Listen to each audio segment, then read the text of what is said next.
سید محمد نے ہر قدم پر اپنی مہدویت کی تبلیغ کا سلسلہ جاری رکھا۔ ان کے ساتھیوں نے پوچھا، یہ 80 ساتھی جو بھوک سے ایڑیاں رگڑ رگڑ کر جاں بحق ہوئے ہیں، ان کو اللہ کیا مرتبہ دے گا؟ سید محمد نے جواب دیا، میں نے عالم رویا میں دیکھا، ان مرحومین کو انبیاء اور مرسلین کا درجہ دیا گیا ہے۔ راستے میں 4 آدمی اور جاں بحق ہوئے۔ دوران سفر ان کو ٹھٹھا کے حاکم کا فرمان موصول ہوا، تم تبلیغ مہدویت کا سلسلہ بند کر دو ورنہ تم سب کو قتل کر دیا جائے گا، کیونکہ میں اہل سندھ کو بے دین اور گمراہ نہیں ہونے دوں گا۔ سید محمد نے تبلیغ کا سلسلہ موقوف کر دیا۔ ساتھیوں نے پوچھا، آپ نے مہدویت کی تبلیغ کا سلسلہ اچانک بند کیوں کر دیا؟ سید محمد نے جواب دیا، میں ہر کام اللہ کی رضا اور اجازت سے کرتا ہوں۔ اس نے مجھے حکم دیا کہ ہندوستان کے بجائے قندھار اور خراسان جاؤں اور وہاں مہدویت کی تبلیغ کروں۔ بہزار خرابی اور بربادی سید محمد اور ان کے 900 ساتھی قندھار میں داخل ہوئے اور وہاں کی جامع مسجد میں اپنی مہدویت کا اعلان کیا۔ علماء نے مخالفت کی اور ان کو تبلیغ سے روک دیا۔ مسئلہ شاہ بیگ حاکم ہند قندھار کے سامنے رکھا گیا۔ اس علماء سے مناظرہ کروایا۔ علماء نے مناظرے میں تند و تیز لہجہ اختیار کیا، لیکن جواب میں سید محمد نہایت تحمل کا ثبوت دیا اور ایسی دل نشین تقریر کی کہ 20 سالہ حاکم قندھار شاہ بیگ سید محمد کا دل دادہ ہو گیا اور ان سب سے نہایت مہربانی اور مروت سے پیش آیا۔ سید محمد نے قندھار چھوڑا اور شہر فرا کی راہ اختیار کی۔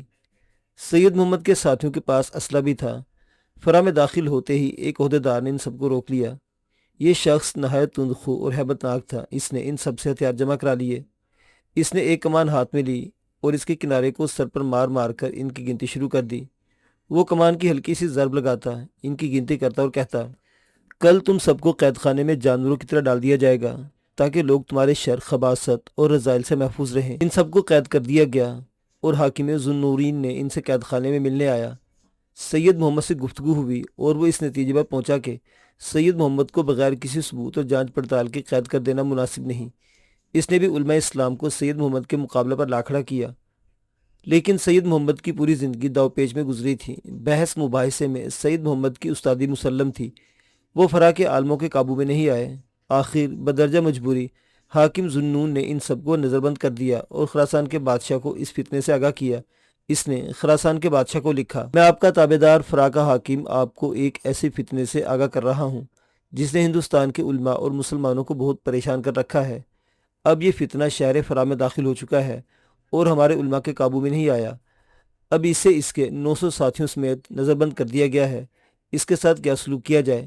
ہم بادشاہ کے حکم عالی کے منتظر ہیں۔ خراسان کے بادشاہ نے 4 جید ترین عالم سید محمد سے مناظرے کی خاطر ذوالنورین کے پاس بھیج دیے اور حکم دیا کہ اگر یہ علماء سید محمد کو مغلوب اور لاجواب کر دیں تو سید محمد اور اس کے ساتھیوں کو دیا جائے کہ اپنے عقائد سے توبہ کریں کہ دار اسلام میں واپس آ جائیں۔ اگر وہ اس سے انکار کرے تو ان سب کی گردنیں اڑا دی جائیں۔ ان علماء سے 3 مہینے مسلسل مناظرہ ہوتا رہا۔ وہ چاروں علماء سید محمد کو لاجواب نہ کر سکے، بلکہ سید محمد نے انہیں لاجواب کر دیا۔ اسی دوران سید محمد کا بڑا بیٹا سید محمود، جو کسی وجہ سے ان کا شریک سفر نہ ہو سکا تھا، گجرات میں رہ گیا۔ 2 مریدوں کے ساتھ شہر فرا میں داخل ہوا اور اپنے باپ سے ملاقات کی۔ سید محمد نے بیٹے کو دیکھ کر بڑی خوشی کا اظہار کیا اور اپنے مریدوں سے کہا، مجھے اس کی سخت ضرورت تھی، اگر یہ نہ آتا تو میں ایک بڑی مشکل میں پڑ جاتا۔ حاکم ذوالنون نے ان چاروں علماء سے کہا، آپ لوگ کب تک مناظرہ کرتے رہیں گے؟ ہمیں نتیجے کا انتظار ہے تاکہ بادشاہ کے حکم کی تعمیل ہو سکے۔ چاروں علماء سید محمد سے عاجز آئے ہوئے تھے۔ وہ سر جوڑ کر بیٹھے اور غور کرنے لگے سید محمد کو کس طرح زیر کیا جائے۔ ایک عالم نے اپنے تینوں ساتھیوں سے کہا کہ تم لوگ سید محمد کے چہرے پر وہ تکان اور اضمحلال نہیں دیکھ رہے جس نے تقریباً سید محمد کا کام تمام کر دیا ہے۔ دوسرے عالم نے اس کی تائید کی، شاید صبر کی صورتیں بھی اس کا کام تمام کرنے میں پیش پیش ہیں۔ تیسرے نے کہا، تب پھر ہمیں کیا کرنا چاہیے؟ چوتھے نے کہا، ہمیں سید محمد سے مناظرے کا سلسلہ جاری رکھنا چاہیے۔ ہمیں یقین ہے کہ اگر سید محمد کو شب و روز مصروف رکھا جائے تو بشریت ضرور رنگ لائے گی اور سید محمد اس لائق نہیں رہے گا کہ مناظرے کا سلسلہ جاری رکھے، اور اس وقت ہم اس کو زیر کر لیں گے۔ چاروں نے منصوبے کے مطابق مناظرے کو طول دینا شروع کر دیا۔ مناظرہ دیکھنے اور سننے کے لیے ہزاروں آدمی شہر فرا میں جمع ہو چکے تھے۔ مناظرہ شروع ہوا اور سید محمد نے نہایت محنت اور لگن سے چاروں کو لاجواب کرنا شروع کر دیا۔ سید محمد کے علم و لیاقت کا لوہا سبھی مان رہے تھے۔ یکایک سید محمد نے عالم آشفتگی میں کہنا شروع کیا۔ ان کا مخاطب حاکم فرا ذوالنون بھی تھا اور چاروں علماء بھی۔ سید محمد نے کہا، لوگوں میری چند باتیں ذرا غور سے سنو۔ اگر میں حق پر تھا تو تم نے میرا اتباع کیوں نہ کیا، اور اگر میں باطل پرست تھا تو قتل کیوں نہ کیا؟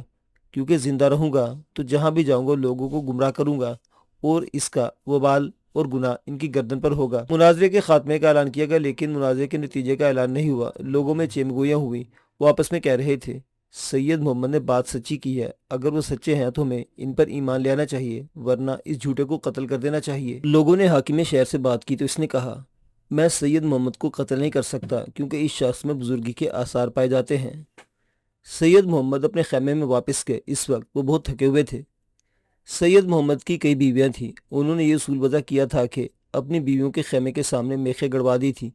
جس بیوی کے پاس جانا ہوتا میخ پر ایک نشان لگا دیتے اور اس بیوی کے پاس چلے جاتے۔ اس روز وہ بہت تھکے ہوئے تھے اور ان سے چلا نہیں جا رہا تھا۔ ان کی بیوی ملکہ نے ان سے پوچھا آج آپ کو کس بیوی کے پاس جانا ہے؟ انہوں نے جواب دیا ملکہ کے پاس۔ ملکہ نے محسوس کر لیا کہ سید محمد اپنے ہوش و حواس میں نہیں ہے۔ سید محمد نے ملکہ کے پاس جانے کا ارادہ کیا تو ملکہ نے کہا آپ اس وقت میرے پاس ہیں اور آپ یہی رہیں، میں ہی ملکہ ہوں۔ سید محمد نے کوئی جواب دینا چاہا مگر زبان ان کا ساتھ نہیں دے رہی تھی۔ ملکہ نے سید محمد کو بستر پر لٹا دیا اور خود تیمارداری میں مشغول ہو گئی۔ ملکہ نے اندازہ لگا لیا تھا کہ سید محمد کی حالت بہت نازک ہے، وہ کسی کو خبر بھی نہ کر سکی۔ اسی عالم میں سید محمد نے ہدایت کی دیکھو اگر میں روپوش ہو جاؤں تو میرا غم نہ کرنا، میرا کام جاری رہے گا یہاں تک کہ میرا جو مقصد تھا وہ پورا ہوگا، لوگ دیندار ہو جائیں گے۔ بی بی ملکہ نے پوچھا آپ کی حالت ایسی نہیں کہ زیادہ دیر تک باتیں کر سکے، پھر اللہ سے آپ یہ کیوں نہیں کہتے کہ وہ آپ کو کچھ عرصے کے لیے اس لائق کر دے کہ آپ اپنے مریدوں اور جانثاروں کو اپنے آئندہ کے منصوبوں سے آگاہ کریں؟ لیکن دوسری طرف سے کوئی جواب نہ ملا۔ بی بی کو تشویش ہوئی، اس نے نتھوں پر ہاتھ رکھ کر دیکھا، سانس کی آمد و رفت بند ہو چکی تھی۔ سید محمد اپنے خالق حقیقی سے جا ملے، اب سب کچھ ختم ہو چکا تھا۔ ذوالنون حاکم فرا نے چاروں علماء کو یہ کہہ کر خراسان واپس کر دیا کہ اب تمہاری ضرورت باقی نہیں رہی۔ سید محمد کی نماز جنازہ شہر فرا کی پرانی عیدگاہ میں پڑھائی گئی اور انہیں شہر فرا اور درج نامی گاؤں کے درمیان دفن کر دیا گیا۔ بعد میں شاہ قاسم عراقی اور یکان سلطان نے سید محمد کی قبر پر ایک گنبد تعمیر کرایا۔ یہ دونوں یکے بعد دیگرے فرا کے حاکم مقرر ہوئے۔ سید محمد کے بعد ان کے بیٹے سید محمود نے باپ کی مسند سنبھال لی۔ 1 سال تک فرا میں سختیاں جھیلنے کے بعد گجرات مراجعت اختیار کی۔ سارے مہدوی سید محمد کی طرف رجوع ہوئے اور ان کو بھی عروج حاصل ہوا، لیکن علماء کرام نے ان کا بھی مقابلہ کیا اور سلطان محمود بیگرہ کو مجبور کر دیا کہ وہ اس فتنے کا سدباب کرے۔ سلطان نے حکم دیا کہ سید محمود کو احمد آباد کے قید خانے میں ڈال دیا جائے اور اس کے دونوں پاؤں لوہے کی وزنی زنجیر سے باندھ دیے جائیں۔ حکم کی تعمیل ہوئی اور سید محمود 41 روز تک زنجیروں میں بندھے ہوئے قید خانے میں پڑے رہے۔ سلطان کی 2 بہنیں سید محمد کی موتقد تھیں، انہوں نے سید محمود کی سفارش کی اور انہیں آزاد کرا دیا۔ لوہے کی زنجیروں نے دونوں پاؤں زخمی کر دیے تھے، ان کا علاج کیا گیا مگر کوئی فائدہ نہ ہوا، دونوں پاؤں سڑ گئے اور اسی باعث سید محمود کی موت واقع ہو گئی۔ سید محمود کے بعد میاں خویند میر نے ان کی جگہ سنبھال لی اور یہ سلسلہ صدیوں سے جاری رہا۔ اس سلسلے میں حیرت انگیز بات یہ تھی کہ سید محمد کو نہ تو اقتدار کی ہوس تھی اور نہ مال و زر جمع کرنے کی خواہش۔ ان کے حالات زندگی لکھنے والوں کے سامنے ایک مستقل سوال باقی رہتا ہے کہ سید محمد نے مہدویت کا جھوٹا دعویٰ کیوں کیا، اور اس کا ایک ہی جواب ملتا ہے کہ انا پرستی جب انتہا کو پہنچ جاتی ہے تو انسان بدمست اور بے خود ہو کر بہت بڑا ہنگامہ پیدا کر دیتا ہے، اور تاریخ میں اس کی سینکڑوں مثالیں موجود ہیں۔ معزز سامعین و ناظرین، اس سرگزشت کی تیاری کے لیے ان ماخذات سے مدد لی گئی: آئمہ تلبیس ابو القاسم رفیق دلاوری، منتخب التواریخ ملا عبد القادر بدایونی، تاریخ فرشتہ محمد قاسم فرشتہ، مشاہیر اسلام خواجہ عباد اللہ اختر۔ آپ کو جھوٹے مہدی کی یہ سرگزشت کیسی لگی؟ اپنی آراء کا اظہار کمنٹ باکس میں کیجیے گا۔ شکریہ۔